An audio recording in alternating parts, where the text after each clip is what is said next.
আসসালামু আলাইকুম ওয়া রাহমাতুল্লাহি ওয়া বারাকাতুহু। প্রিয় দর্শক, আজ আমাদের Adobe Photoshop free course, full course Bangla tutorial এই কোর্সের আজকে অষ্টম পর্ব। আজকের পর্বে আমরা অ্যাডোবি ফটোশপ সম্পর্কে আরও বিস্তারিত জানার ট্রাই করব এবং এই কোর্সটি যদি আপনারা বিগত পর্বগুলো মিস করে থাকেন তাহলে আমি ডিসক্রিপশন বক্সে এবং আই বাটনে আমি ফুল কোর্সে প্লেলিস্টটি দিয়ে রেখেছি, আপনারা ফুল প্লেলিস্টটি ওয়াচ করুন।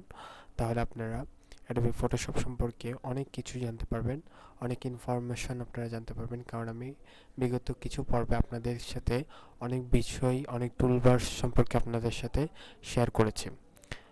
এবং অ্যাজ এ ইউটিউবার হিসাবে, একজন ইউটিউবার হিসাবে আপনাদের এই কোর্সটি করা উচিত, এই সম্পূর্ণ প্লেলিস্টটি ওয়াচ করা উচিত, কারণ আমি মূলত ইউটিউবারদের জন্যই বিশেষভাবে আমি ফটোশপ এই টিউটোরিয়ালটি আমি রান করেছি। কারণ একজন ইউটিউবারের একটি আই ক্যাচিং থাম্বনেল তৈরি করা, তারপর নিজের পিকচারটাকে এডিট করে থাম্বনেলে বসানোর জন্য প্রপার একটি ওয়েতে পিকচারটা এডিট করা, সেজন্য মূলত সবচেয়ে বেস্ট যে সফটওয়্যারটি সেটি হলো অ্যাডোবি ফটোশপ।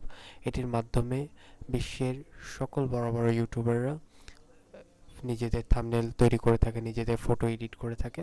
সো আপনারাও এই ফুল কোর্সটি করে অ্যাডোবি ফটোশপ ফুল শিখে আপনারাও কী করতে পারবেন, নিজেদের ইউটিউব থাম্বনেলগুলো সুন্দরভাবে তৈরি করতে পারবেন এবং নিজেদের ফটোগুলো ভালোভাবে এডিট করতে পারবেন।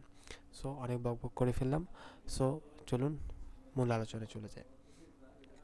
আজকে মূলত আমরা একটি শেপকে আমরা কীভাবে ফুল ওয়েতে কাস্টমাইজ করতে পারি সেটি শিখব। যেমন আমি যে একটি শেপ, একটি রেক্ট্যাঙ্গুলার আমি যে ড্র করলাম, এই রেক্ট্যাঙ্গুলারটাকে আমি চাচ্ছি চারোদিক থেকে কি করতে, রাউন্ডেড করতে। এখন আমি চারোদিক থেকে কিভাবে রাউন্ডেড করব, ঠিক আছে? এখন চারোদিক থেকে রাউন্ডেড করার জন্য দেখুন, আমি যখন রেক্ট্যাঙ্গুলারটা ড্র করলাম সাথে সাথে আমার সামনে একটি প্রপার্টিস, একটি পপ আপ অন হয়ে গেল। এই পপ আপের মধ্যে দেখুন বিভিন্ন বিষয়াদি দেওয়া রয়েছে। এখানে এটা ফিল কালার এবং এটা স্ট্রোক কালার, ঠিক আছে? এবং এই ফিল কালার, স্ট্রোক কালারের আমরা বিভিন্ন বিষয়াদি জানবো। সেটি হলো ফিল কালার, এখানে ব্ল্যাক দেওয়া রয়েছে, আমি চাইলে এটি কালার চেঞ্জ করতে পারি। এখন আমি যখন এখানে ক্লিক করলাম তখন আমার সামনে আরেকটি পপ আপ ওপেন হয়ে গেল। এখন এখান থেকে আমি মূলত নিজের পছন্দের কিছু কালার আমি এখান থেকে দিতে পারি এবং আমি এখান থেকে অন্য কালারও চুজ করতে পারি। এবার বলবেন এখানে যে কালারগুলো আছে সেই কালার ছাড়া আমরা কিভাবে অন্য কালার দিতে পারি। আমরা মূলত এখানে একটি কালার বক্স দেখতে পাচ্ছেন। এই কালার বক্সে যদি আমি ক্লিক করি তাহলে এখানে আমাদের একটি কালারের পপ আপ ওপেন হয়ে গেল। এখানে আমরা বিভিন্ন কালার দিতে পারবো। এখানে আমরা যে কালার দিতে চাই সেই কালার আমরা মূলত দিতে পারবো। ধরুন আমি সাপোজ একটি নীল কালার দিয়ে দিলাম এবং যখন অ্যাপ্লাই করলাম দেখুন নীল কালার অ্যাপ্লাই হয়ে গেল। ওকে, এরপরে আমরা এই এই রেক্ট্যাঙ্গুলার উপর, এই শেপের উপর আমরা কিভাবে করে এটার মধ্যে স্ট্রোক অ্যাড করতে পারবো। স্ট্রোক কাকে বলে সেটি যদি কেউ না জানেন বা সেটি সম্বন্ধে যদি ধারণা না থাকে তাহলে আমি একটু হালকা ধারণা যদি দিয়ে দিই, তাহলে স্ট্রোক হলো এই চারপাশের বর্ডারে একটি ভিন্ন কালার অ্যাড হওয়া, ঠিক আছে? আমি চাইলে এখন স্ট্রোকের মাধ্যমে এই চারপাশে বর্ডারে একটি ভিন্ন কালার অ্যাড করতে পারি। যেমন আমি যেখানে স্ট্রোক, এই ফিল কালারের পাশে রয়েছে স্ট্রোক, স্ট্রোক কালারে যদি আমি ক্লিক করি এবং এখান থেকে যদি আমি যদি রেড কালার অ্যাপ্লাই করি এবং দেখুন এখানে রেড কালার চলে এসেছে, বাট এখানে অনেক কম স্ট্রোক দেওয়া আছে সেজন্য বোঝা যাচ্ছে না। তাই আমি যদি স্ট্রোক বাড়াতেও পারবো, বাড়ানো কমানো কীভাবে পারবো, আমি স্ট্রোকের পাশে এখানে 1 পিক্সেল লেখা দেখছেন, এখানে যদি আমি ক্লিক করি, এই অ্যারো বাটনে যদি ক্লিক করি তাহলে আমি এখান থেকে স্ট্রোক বাড়ানোর একটি অপশান পাচ্ছি। দেখেছেন চারদিক থেকে কিভাবে করে স্ট্রোক বেড়ে গেল, ঠিক আছে? এভাবে করে আপনারা নিজেদের ডিজাইনের মধ্যে স্ট্রোক অ্যাপ্লাই করতে পারেন। ওকে, আমি এর জন্য স্ট্রোক অ্যাপ্লাই করলাম, দ্যাটস এনাফ। এরপরে আমাদের আরেকটি বিষয়, সেটি হলো আমরা চারদিকে কিভাবে রাউন্ডেড করব, বা চারদিকে বা স্পেসিফিক একটি দিকে কিভাবে আমরা রাউন্ড করব। আমরা চাচ্ছি না এরকম থাকুক, আমরা চাচ্ছি একটু রাউন্ডেড থাকুক। সো রাউন্ডেড করার জন্য দেখবেন এইগুলো অপশানের নিচে এখানে চারটি রাউন্ডেড অপশান রয়েছে। এখানে আমরা যদি এখানে 0 পিক্সেল দেওয়া আছে, আমরা যদি এখানে 30 পিক্সেল দিয়ে দিই, তাহলে দেখুন এখানে 30 পিক্সেল হয়তো বোঝা যাচ্ছে না। এখানে আমরা যদি 60 পিক্সেল দিয়ে দিই, তাহলে দেখুন এখানে 60 পিক্সেল রাউন্ডেড হয়ে গিয়েছে। আমরা এক পাশে রাউন্ডেড করতে পেরেছি। আমি চাই এবার আরও একটু বেশি রাউন্ডেড করতে, যাতে বোঝা যায়। আমি এখানে 100% রাউন্ডেড করে দিলাম। দেখুন 100% রাউন্ডেড হয়ে গেছে। এবার আমি চাচ্ছি যে এই দিক থেকেও বা চারদিক থেকে আমি চাচ্ছি চারো দিক থেকে রাউন্ড করার জন্য। সেজন্য এই চারো কর্নারের মাঝখানে দেখবেন একটি অপশন রয়েছে।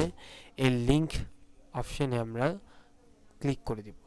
লিঙ্ক অপশনে যখন আমরা ক্লিক করে দেব, তখন আমি যেদিকে এটি রাউন্ডেড সেট করব, চারোদিকে সেটি অ্যাপ্লাই হয়ে যাবে। সো আমি এখানে যদি 200 অ্যাপ্লাই করি, তাহলে দেখুন চারোদিক থেকে 200 অ্যাপ্লাই হয়ে গেছে। আমি যদি এখানে হয়তো হয়নি, আমি এখানে চাইলে আবার 200 অ্যাপ্লাই করে দিতে পারি। দেখুন এখন চারোদিক থেকে 200 অ্যাপ্লাই হয়ে গিয়েছে। ওকে, এভাবে করে আমরা কি করতে পারি, এভাবে করে যে কোনো শেপকে আমরা রাউন্ডেড করতে পারি। ওকে, এরপরে যে বিষয়টি আমরা